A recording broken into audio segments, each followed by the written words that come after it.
એટલે જગન્નાથ મંદિરના જે વહીવટકર્તાઓ હતા એમને લાલચ જાગી કે આ જમીન વેચીને આપણે કરોડો રૂપિયા કમાઈ જઈશું। મૂળ જે જમીન લેનાર છે એનું નામ યાસીન ગનીભાઈ ઘાંચી છે, પરંતુ પાછલા બાણે જે આખો સોદો કર્યો છે એનું નામ છે ઉસ્માન ઘાંચી, જે HS હોટલવાળા તરીકે ઓળખાય છે। આ જગ્યાની જે તે વખતે બજાર કિંમત 60 થી 65 કરોડ હોવા છતાં 7 કરોડ રૂપિયામાં ફક્ત આપી દીધી છે। ખાલી સરકાર હસ્તક લેવામાં આવે, આ જે કૌભાંડ છે એની તપાસ કરાવવામાં આવે અને કૌભાંડીઓને જેલ ભેગા કરવામાં આવે, એનો નિકાલ પણ થશે, મંદિરની જમીન પરત પણ આવશે અને મંદિરને જે કરોડોનું નુકસાન થયું છે એ પણ ભવિષ્યમાં ભરપાઈ થઈ શકશે। ત્યારે એમની સહી કરતા એમનો આત્મા ન કકળ્યો, એમના હાથ ન કાપ્યા।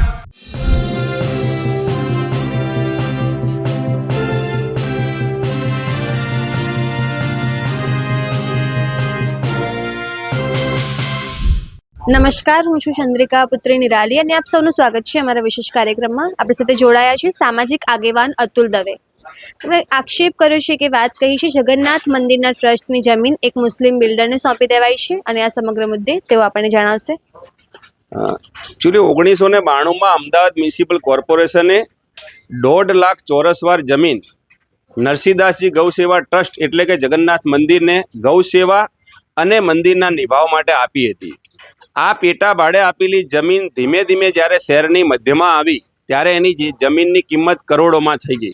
એટલે જગન્નાથ મંદિરના જે વહીવટકર્તાઓ હતા એમને લાલચ જાગી કે આ જમીન વેચીને આપણે કરોડો રૂપિયા કમાઈ જઈશું।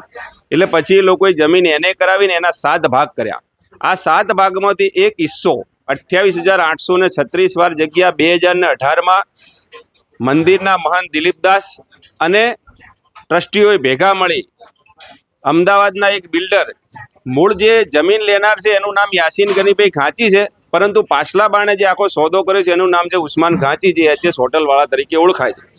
એટલે જમીનનો જે દસ્તાવેજ કર્યો છે એમાં સહી કરનારા છે મહંત અને યાસીન ઘાંચી, પરંતુ પાછલા બાણે આ સોદાના જે મુખ્ય કિરદારો છે એ છે મહેન્દ્ર ઝા અને ઉસ્માન ઘાંચી। આ જગ્યાની જે તે વખતે બજાર કિંમત 60 થી 65 કરોડ હોવા છતાં 7 કરોડ રૂપિયામાં ફક્ત આપી દીધી છે। ચેરિટી ટ્રસ્ટ હેઠળ નોંધાયેલી જમીન હોવા છતાં એ જમીન બાબતે ન ચેરિટીની કોઈ પરમિશન લેવામાં આવી છે ન હરાજી કરવામાં આવી છે, જેના કારણે મંદિરને કરોડો રૂપિયાનું નુકસાન ગયું છે।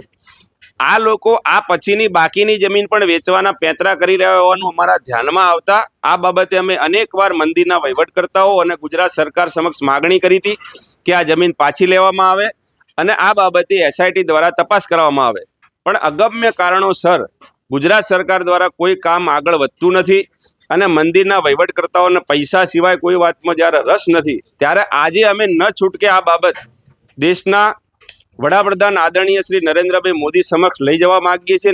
એમાં અમે મોદી સાહેબને એક પત્ર પ્રસિદ્ધ કર્યો છે, જે પત્રમાં આની સંક્ષિપ્ત વિગતો છે અને અમારી જે માગણીઓ છે એ વડાપ્રધાન શ્રી સમક્ષ મૂકી છે।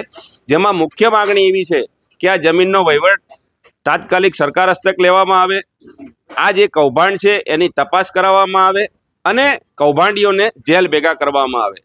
આ બાબતે આજે અમે વડાપ્રધાનને જે પત્ર પ્રસિદ્ધ કર્યો છે એ આગામી સમયમાં લાખો લોકો આ પત્ર પોતાની સહીથી વડાપ્રધાનને મોકલશે એવો અમને ભરોસો છે।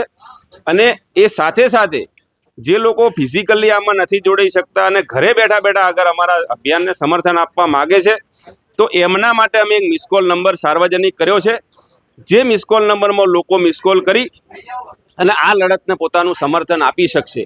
અને અમને ભારત દેશના વડાપ્રધાન શ્રી નરેન્દ્રભાઈ મોદી ઉપર સંપૂર્ણ ભરોસો છે કે આ સમગ્ર કૌભાંડને એ ધ્યાનમાં લઈ અને ગુજરાત સરકારને સ્પષ્ટ સૂચના આપશે કે આ બાબતે યોગ્ય કાર્યવાહી થાય અને આગામી સમયમાં આ આખો જે કેસ છે એનો નિકાલ પણ થશે, મંદિરની જમીન પરત પણ આવશે અને મંદિરને જે કરોડોનું નુકસાન થયું છે એ પણ ભવિષ્યમાં ભરપાઈ થઈ શકશે।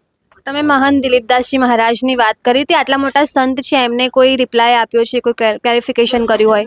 પહેલાં તો હવે મારે આજે ખૂબ દુઃખ સાથે કહેવું પડે છે કે જ્યારે દિલીપદાસ મહારાજની સામે આ કાગળ આવ્યું ત્યારે એમની સહી કરતા એમનો આત્મા ન કકળ્યો, એમના હાથ ન કાપ્યા કે એમને એવું ન થયું કે જ્યારે આ સોદાની હિન્દુ સમાજને ખબર પડશે ત્યારે એ લોકો શું રિએક્ટ કરશે। એટલે ખરેખર એક સંત તરીકે એમને જે કરવું જોઈએ નથી કર્યું, એમને જીવનની સૌથી મોટી ભૂલ કરી છે અને જગન્નાથ મંદિરને કરોડોનું નુકસાન કરાવવાની સાથે સાથે એમને પોતાની મહંતની ગરિમાને પણ ચાખપ લગાડી છે. એટલે આવા લોકોને મહંત તરીકે રહેવાનો અને પાછલા બારણે મંદિરની મિલકતો લોકોને વેચનાર ટ્રસ્ટીઓને આ મંદિર પરિષદમાં રહેવાનો 1 મિનિટ માટેનો પણ અધિકાર નથી.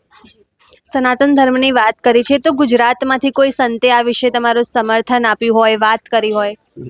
આમાં હું એટલે જાહેરમાં નહીં કહી શકું કે અનેક સંતો આમાં ખાનગીમાં સમર્થન મને આપી રહ્યા છે, પણ આટલો મોટો વિષય છે. કેમ કે લેનાર અને વેચનાર બંને એટલા મોટા લોકો છે કે જેની સામે પડવું બહુ અઘરું હોય છે. એમાં ઘણી બધી ધમકીઓ આવતી હોય છે, ઘણી બધી વસ્તુનો વિચાર કરવો પડતો હોય છે. પરંતુ હું તો 5 વર્ષથી અડગ રીતે આ બાબતે લડી રહ્યો છું અને જ્યાં સુધી મંદિરની જમીન પાછી નહીં આવે ત્યાં સુધી ક્યારે પરત ફરવાનો નથી, ઝૂકવાનો નથી કે રોકાવાનો નથી.